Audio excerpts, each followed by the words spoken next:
संत शिरोमणी श्री सावता महाराज मंदिराचे डिझाईन 8 दिवसात अंतिम करून सावता महाराज मंदिरासाठी आवश्यक असलेली जमीन खरेदी प्रक्रिया तात्काळ सुरू करावी, असे आवाहन पालकमंत्री जयकुमार गोरे यांनी केलं।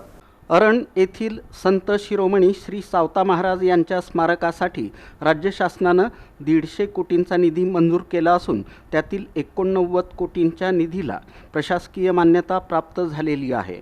त्या अनुषंगाने प्रशासनाने टेंडर प्रक्रिया सुरू करावी, तसंच मंदिराचं डिझाईन पुढील 8 दिवसात अंतिम करावं, असं आवाहन पालकमंत्री जयकुमार गोरे यांनी केलं। नियोजन भवन येथील सभागृहात आयोजित संत शिरोमणी श्री सावता महाराज स्मारक तसंच जगद्गुरू महात्मा बसवेश्वर स्मारक आढावा बैठकीत पालकमंत्री जयकुमार गोरे बोलत होते।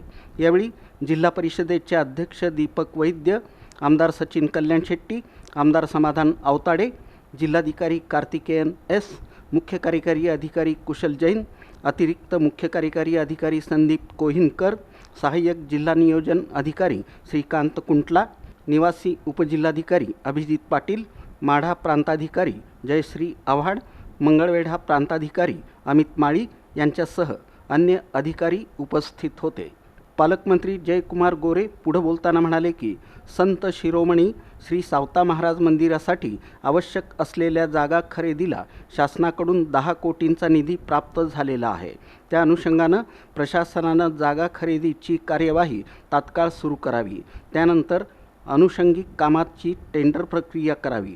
इथं मंदिर हा मुख्य विषय असून याविषयी कोणत्याही प्रकारची तडजोड केली जाणार नाही, त्यामुळं मंदिराचं डिझाईनही खूप सुंदर, आकर्षक तसंच मोठ्या जागेचं असावं, असं त्यांनी निर्देशित केलं। मंगळवेढा इथं नियोजित जगद्गुरू महात्मा बसवेश्वर यांच्या स्मारकासाठी प्रशासनाची 15 एकर जागा उपलब्ध करून देण्यात येत आहे। सार्वजनिक बांधकाम विभागानं या 15 एकर जागेवर भव्य स्मारक तसंच तलाव सुशोभीकरणासाठी आवश्यक निधीची मागणी करावी। त्याप्रमाणेच मंगळवेढा शहरात चोखामेळा समर्थांसाठी किमान 2 एकरपेक्षा अधिक जागा उपलब्ध होत असेल तर त्या जागेची पाहणी जिल्हाधिकारी, मुख्य कार्यकारी अधिकारी आणि आमदारांनी करावी, अशा सूचनाही पालकमंत्री जयकुमार गोरे यांनी दिल्या।